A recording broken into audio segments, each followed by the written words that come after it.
பரவாயில்ல விடு ராஜேஷ், அவ கூட உன்னால வாழ முடியாது. விவாகரத்து கொடுத்து அவளுக்கு பாடம் புகட்டு.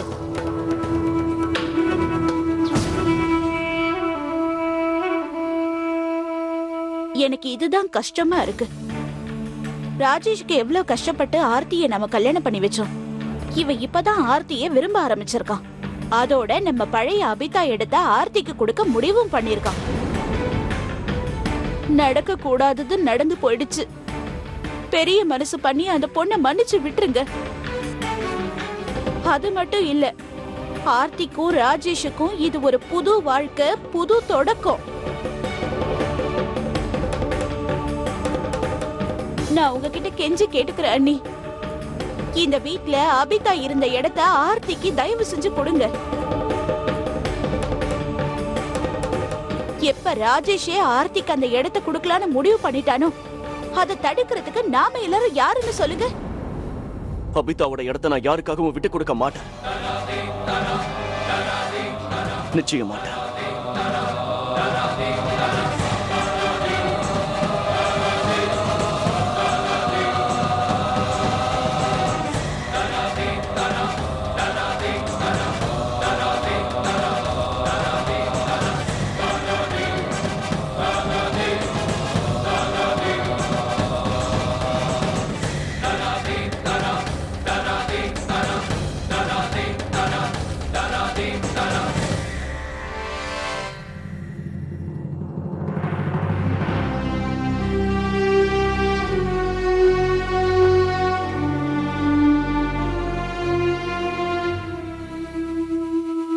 இந்த விஷயத்துக்கு தூபம் போடதானே நான் ஆர்த்தி வீட்டுக்கே போனேன். இத நான் சும்மா விட்டுருவேனா? ராஜேஷோட மாமியார் உனக்கு போட்ட அபிதாவோட இந்த வளையல்களை திருப்பி கொடுத்துரு.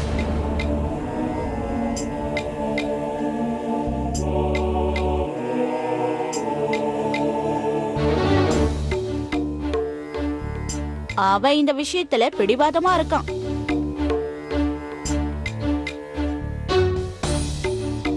கொடு, திருப்பி கொடுத்துடு.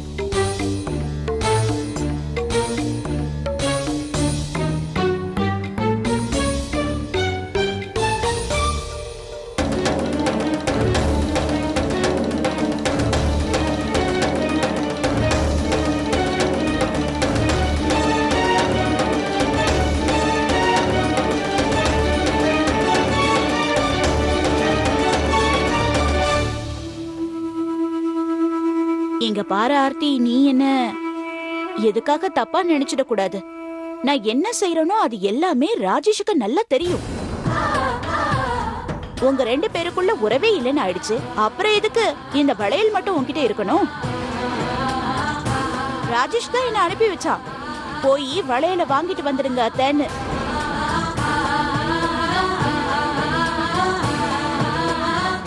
இந்த வளையல் அபிதாவுக்கு அவன் மனப்பூர்வமா போட்டது. இந்த விஷயம் உனக்கு தெரியும்ல?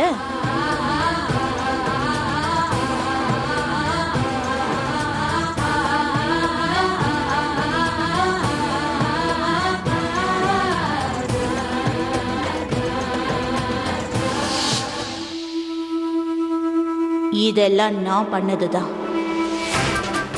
அண்ணே, உன் தங்கச்சி விதவையா இருக்கான்னு தெரிஞ்சும் எனக்கு நீ மறுமணம் பண்ணி வைக்கல. அப்படி இருக்கிறப்ப நான் மட்டும் உன் பிள்ளைக்கு பண்ணி வச்ச மறுமணத்தை நிலைக்க விட்டுருவேனா?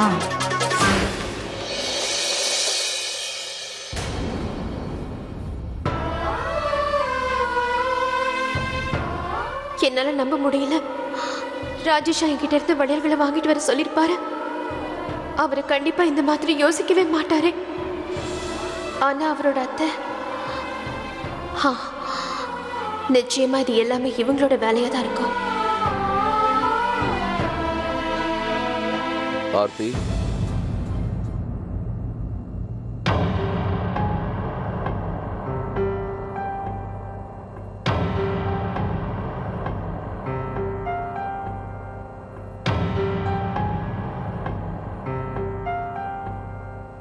இவர் ராஜேஷோட வக்கீல். ராஜேஷ் கையெழுத்து போட்டுட்டு உன்னை கையெழுத்து போட சொல்லி இதை அனுப்பியிருக்காரு. பாரு.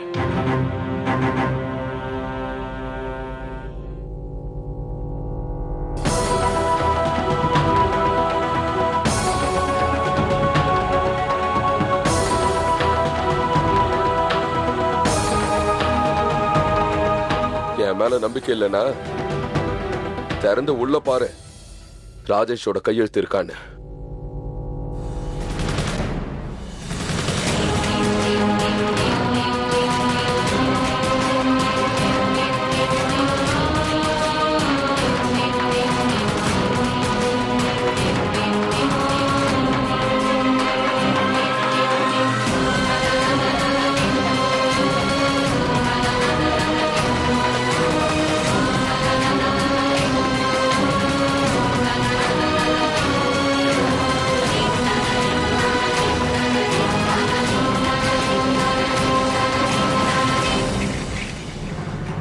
ராஜேஷ் சார் மனப்பூர்வமாக இந்த அக்ரிமெண்ட்ஸில் சைன் பண்ணிட்டாரு. நீங்களும் ப்ளீஸ் இந்த பேப்பரில் கையெழுத்து போட்டுருங்க. என்னால உன் கூட இருக்க முடியாது. இதுக்கு மேல நம்ம ஒண்ணா சேர்ந்து வாழ முடியாதுன்னு எனக்கு தோணுது. நான் எதுக்காக உன் கூட இருக்கணும் அர்த்தம்? உன்னதான் நான் காதலிக்கலன்னு சொல்லிட்டேன்ல. தாலி கட்டிட்டேங்கிற ஒரே காரணத்துக்காக உனக்கு காலம் முழுக்க அடிமையா இருக்கணும்னு நினைக்கிறியா? அதான் உனக்கு எனக்கும் எந்த சம்பந்தம் இல்லைன்னு சொல்லிட்டல. அதான் உனக்கு எனக்கும் எந்த சம்பந்தம் இல்லைன்னு சொல்லிட்டல. அதான் உனக்கு எனக்கும் எந்த சம்பந்தம் இல்லைன்னு சொல்லிட்டல.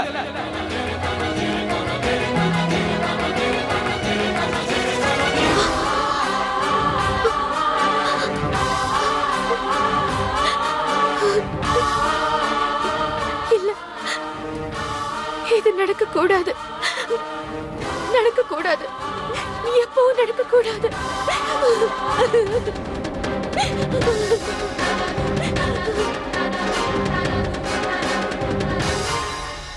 வக்கீல் சார், ஆர்த்திக்கு கொஞ்சம் யோசிக்க நேரம் கொடுங்க. அவளால இந்த அதிர்ச்சியை தாங்க முடியல. இதை நீங்க புரிஞ்சுப்பீங்கன்னு நினைக்கிறேன். பரவாயில்ல. எப்போ அந்த பேப்பரில் அவங்க சைன் பண்ணுறாங்களோ, you please inform me immediately. நான் வரேன்.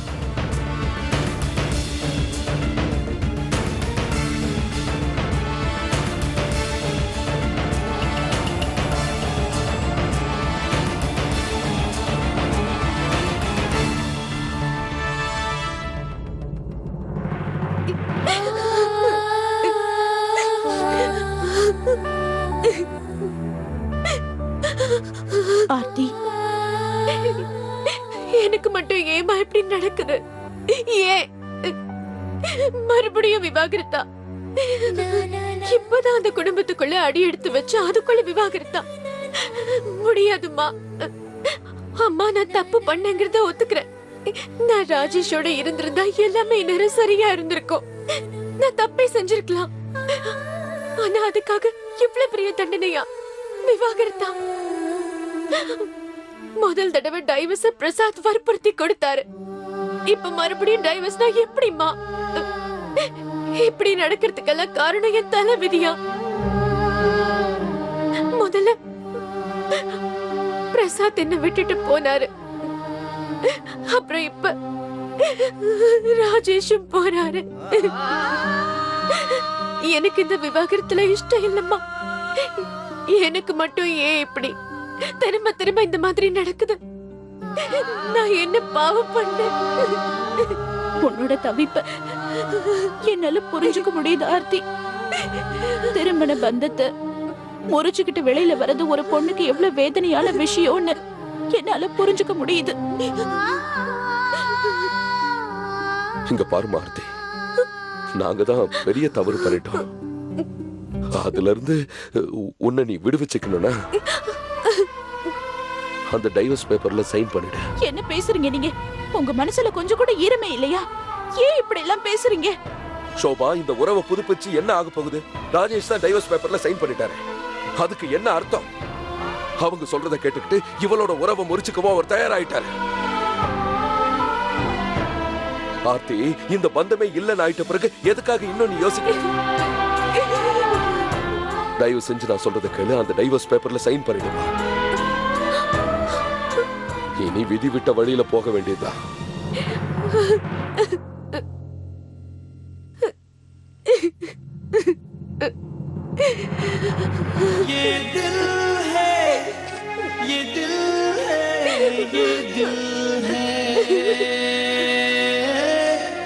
सब इस दिल की ही तो मुश्किल है।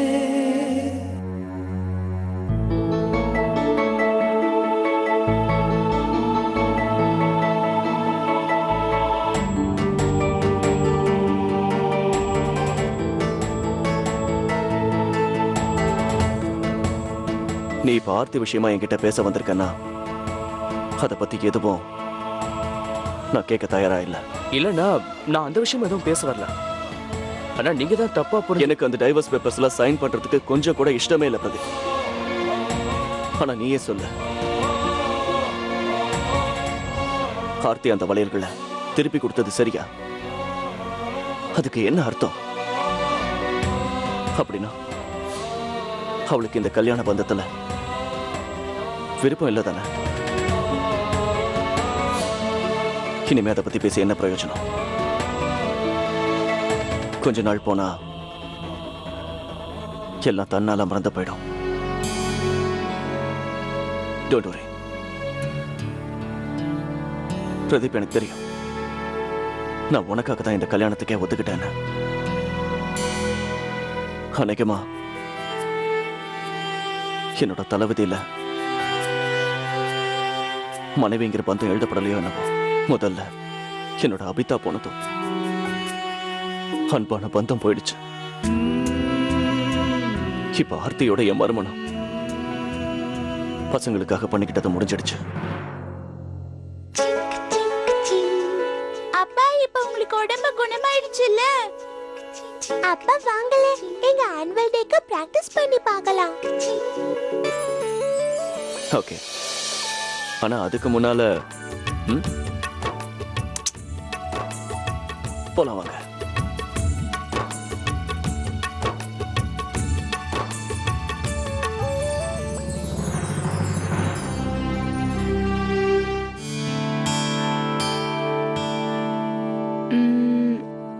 ரெடி. பெரியம்மா, வேற மாதிரி ஹேர் ஸ்டைல் பண்ணி விடுங்க, அவங்க பண்ற மாதிரி. யாருமா? புது அம்மா.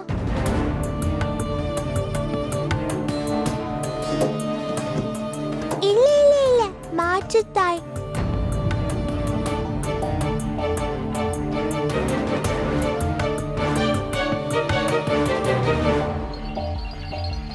பிரியா, பாட்டி உனக்காக மேங்கோ ஜூஸ் பண்ணி வச்சிருக்க. போ, கிச்சன்ல இருக்கு, போய் எடுத்து குடி.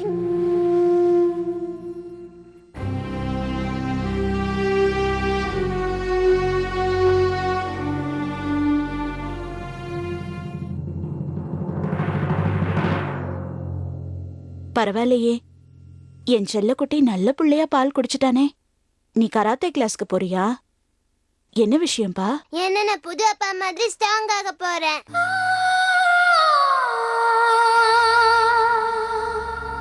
உங்களுக்கு தெரியுமா பாட்டி, புது அப்பா டெய்லி எக்ஸசைஸ் பண்ணுவாரு. அவரும் கராத்தே கிளாஸுக்கு போவாரு.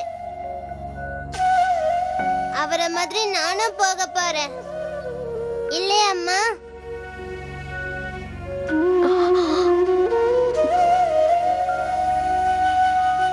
ரொம்ப நேரம் ஆயிடுச்சு அருண். வா, கராத்தே கிளாஸ்க்கு சீக்கிரம் போகணும்ல, வா போலாம்.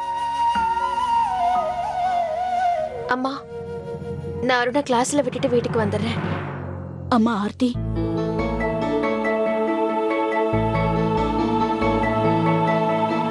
நான் நார்மலா இருக்கேம்மா. எந்த விதத்திலையும் என்னோட வேதனை அருணை பாதிச்சிடக்கூடாது இல்லையா?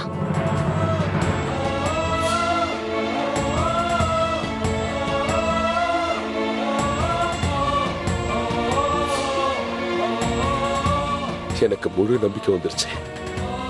ஆர்த்தி அவளோட மனசை தேத்திக்கிட்டா. போய் எல்லாமே போய். அவளால அவ வேதனைகளை மறக்க முடியாது. அது மட்டும் இல்ல, நம்ம ஆர்த்திக்கு ராஜேஷோட அன்புங்கிறது அவசியமான ஒண்ணுங்க. ஆனா இத உங்களால நிச்சயமா புரிஞ்சுக்க முடியாது. அவ முகத்துல இருக்கிற சிரிப்பு மட்டும்தான் நீங்க பாக்குறீங்க. ஆனா எனக்கு தெரியுங்க, ஆர்த்தியோட அந்த சிரிப்பு அருணுக்கு தானே எனக்கு தெரியும்.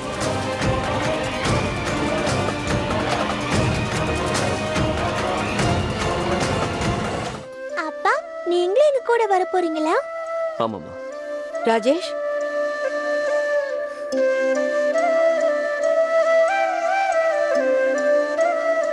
நீ எங்கப்பா கிளம்பிட்ட? உன் உடம்பு இன்னும் குணமாகலல்ல? அதுக்குள்ள எங்க நீ போற? நான் நல்லா இருக்கேம்மா. வீட்டுல உட்காந்து உட்காந்து மனசே சரியில்லை. வா போலாம்.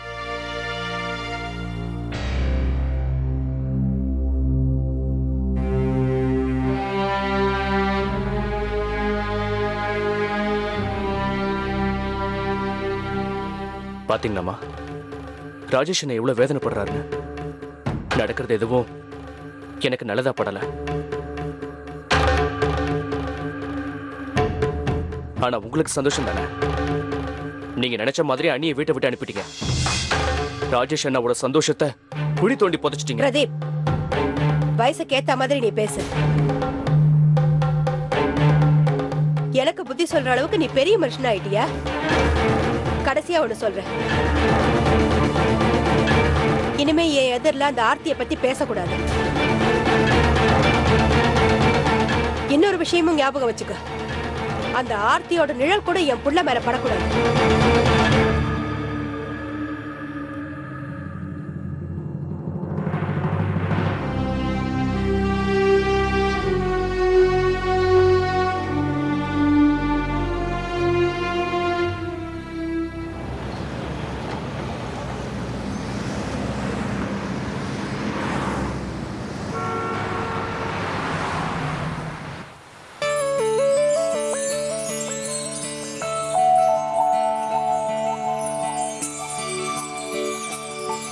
தேங்க்யூ அம்மா.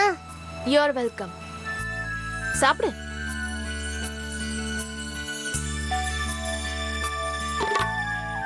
அம்மா, நம்ம புது அப்பாவா இருந்திருந்தா இன்னும் நல்லா இருக்கும்ல.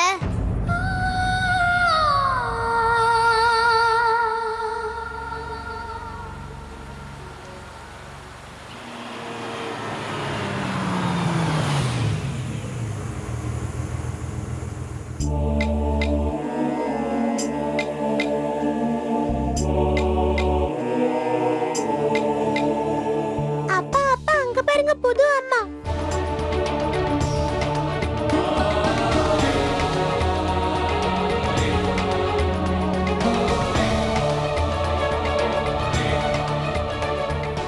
இப்பவே ஆர்த்திக்கிட்ட போய் எதுக்காக இந்த உறவை முடிச்சுக்கிட்டான்னு கேட்கணும். அதோட ஒரு தகப்பனா என்னோட கடமையில நான் என்ன தவறு பண்ணணும் கேட்கணும். அதுவும் இப்பவே கேட்கணும்.